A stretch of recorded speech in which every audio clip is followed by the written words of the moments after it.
നമസ്കാരം, എല്ലാ കുട്ടികൾക്കും ഗിരീഷ് സാറാണ്. വളരെ ഇമ്പോർട്ടൻ്റ് ആയിട്ടുള്ള വീഡിയോ ആണ്. മാക്സിമം കുട്ടികളിലേക്ക് ഷെയർ ചെയ്യുക. +1 എഴുതിയിട്ടുള്ള കുട്ടികൾക്കറിയാം, അവർ തോൽവിയായിട്ടുള്ള ഒരുപാട് കുട്ടികളുണ്ട്. കൃത്യം പറഞ്ഞാൽ 57% കുട്ടികളെ ജയിച്ചിട്ടുള്ളൂ. 100% നമ്മൾ എടുക്കും. അപ്പം 100 പേര് പരീക്ഷ എഴുതിയാൽ 57 പേര് ജയിച്ചിട്ടുള്ളൂ. 43 ഏകദേശം പകുതിയോളം കുട്ടികൾ തോൽവി ഏറ്റുവാങ്ങിയിട്ടുണ്ടെങ്കിൽ തോറ്റിട്ടുള്ള കുട്ടികൾ അയ്യോ വീട്ടുകാർ വഴക്ക് പറഞ്ഞു, ഞങ്ങളെ ഇനി നിങ്ങൾ എന്നെ പഠിപ്പിച്ചില്ല, നിങ്ങൾ മണ്ടന്മാരാണ്, അങ്ങനെയൊന്നും പറയേണ്ട ആവശ്യമില്ല.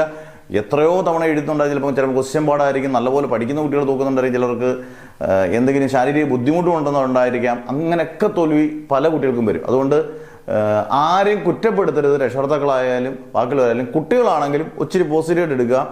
നിങ്ങൾക്ക് ഇതാണ് നിങ്ങൾ ശ്രദ്ധിക്കേണ്ടത്. അതായത് ജൂണിൽ പരീക്ഷയുണ്ട്. ജൂൺ എന്ന് പറയുമ്പോൾ ഇപ്പോൾ മെയ് 11 ഇപ്പം ഞാൻ ഈ വീഡിയോ എടുക്കുമ്പം അടുത്ത മാസം ഇതുപോലെ സമയത്ത് ഒരു മാസത്തിനുള്ളിൽ പരീക്ഷ ഉറപ്പാണ്. June 15 തീയതിക്കുള്ളിൽ പരീക്ഷയായിരിക്കും. +2 maximum double pass mark അങ്ങ് മേടിച്ചു കഴിഞ്ഞ് കഴിഞ്ഞാൽ പിന്നെ നിങ്ങൾക്ക് ടെൻഷൻ വേണ്ട, ഏത് കോഴ്സ് എടുത്ത് നിങ്ങൾക്ക് പഠിക്കാം.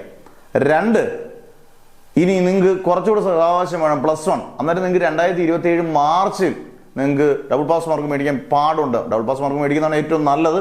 പാടുള്ളവരാണെങ്കിൽ അന്നേരത്തേക്ക് വേണമെങ്കിൽ +1 വേണമെങ്കിൽ നല്ലപോലെ പഠിച്ച് മാർക്ക് മേടിക്കാം. പക്ഷേ അവിടെ നിങ്ങളുടെ ലാസ്റ്റ് ചാൻസ് തീരുകയാണ്. കാരണം ഫുള്ള് സിലബസ് +1 മാറുക. അതുകൊണ്ട് അത്രയും റിസ്ക് എടുക്കരുത്. പരമാവധി +2 ജൂണിൽ തന്നെ ഡബിൾ പാസ് മാർക്ക് മേടിക്കുന്നതായിരിക്കും ഏറ്റവും നല്ലതെന്നാണ് എൻ്റെ അഭിപ്രായം. നിങ്ങളും ആലോചിച്ച് നോക്കുക. ഒരു മാസം ഒന്ന് കഷ്ടപ്പെട്ടാൽ ഉറപ്പായിട്ട് നമുക്ക് അടിപൊളി മാർക്ക് മേടിക്കാം. നമ്മുടെ ഓൺലൈൻ ക്ലാസ്സിൽ എല്ലാ സബ്ജക്റ്റുകൾക്കും അവൈലബിൾ ആണ്. അത് സയൻസ് ആയാലും കൊമേഴ്സ് ആയാലും ഹ്യൂമാനിറ്റീസ് ആയാലും അത് വളരെ സിമ്പിൾ ക്ലാസ്സുകളാണ്. വളരെ ചുരുങ്ങിയ ഫീസേ ഉള്ളൂ. നമ്മുടെ ഭാവി ഉറപ്പിക്കാം. 100% നിങ്ങൾക്ക് റിസൾട്ടിൽ നിങ്ങൾ ജയിച്ചിരിക്കും എന്നുള്ള ഒരു ടെൻഷനും ഇല്ല. നിങ്ങൾ ജയിച്ചിരിക്കും. ഈസി ആയിട്ട് പഠിക്കുകയും ചെയ്യും. നമ്മൾ ബാച്ചസ് ഒക്കെ സ്റ്റാർട്ട് ചെയ്ത് തുടങ്ങി. ചേരുന്നവർക്കെല്ലാം ആദ്യമുള്ള എല്ലാ ക്ലാസ്സുകളും നമുക്ക് കിട്ടുകയും ചെയ്യും. ഓക്കെ, അന്നേരം നിങ്ങളുടെ പേര്, ഡിസ്ട്രിക്റ്റ്, വാട്സ് നമ്പർ, ഏതൊക്കെ സബ്ജക്ട്സ് എന്ന് ഇട്ടേക്കുക. മാക്സിമം കുട്ടികളിലേക്ക് ഷെയർ ചെയ്യുക. ടെൻഷൻ വേണ്ട, പക്ഷേ ജാഗ്രത വേണം. Never ever give up.